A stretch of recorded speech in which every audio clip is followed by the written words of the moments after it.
네, 다음은 오늘 장을 준비하기 위해서 뉴스들 챙겨보겠습니다. 첫 번째로는 사상 최대 규모의 IPO로 꼽히고 있죠. 네, LG 에너지솔루션이 공모가를 정하기 위해서 이번에 기관 수요 예측에 들어갔습니다. 오늘 12일까지 국내외 기관 투자자를 대상으로 해서 수요 예측을 진행하고요.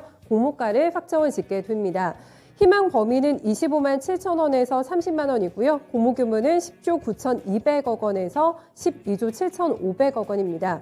공모가 희망 범위 최상단인 30만 원을 만약에 결정이 되면은 시가총액은 70조 원대로 올라가게 되고요.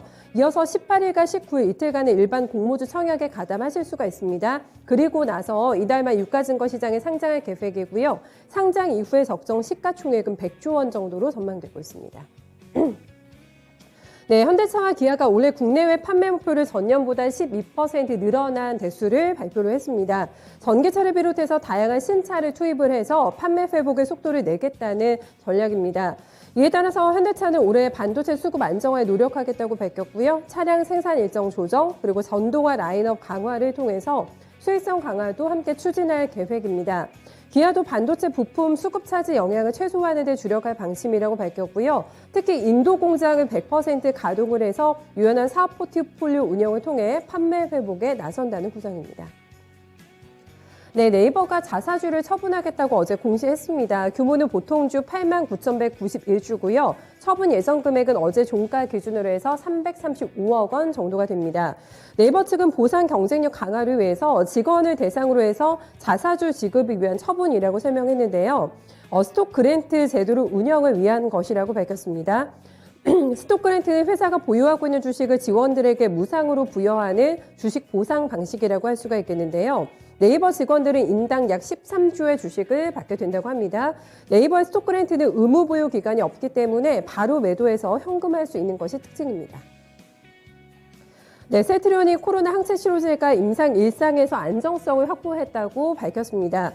폴란드에서 피험자 24명을 대상으로 해서요. 후보물질 CTP63의 임상 1상을 수행을 했고 그 결과 약물을 투여한 데 따른 부작용이나 이상 반응은 아직까지 확인되지 않고 있다고 밝혔습니다. 이 후보물질은 변이에 대응하기 위해서 개발이 됐고요. 알파와 베타, 그리고 감마와 델타 같은 주요 변이에서 중화 능력을 보였다고 회사 측은 설명했습니다. 향후 오미크론에 대한 동물 실험을 통해서 효능을 확인할 계획이라고 전했고요. 이 후보물질과 레키노나를 결합한 칵테일 치료제로 변이 바이러스에 대응할 수 있을 것으로 기대하고 있습니다.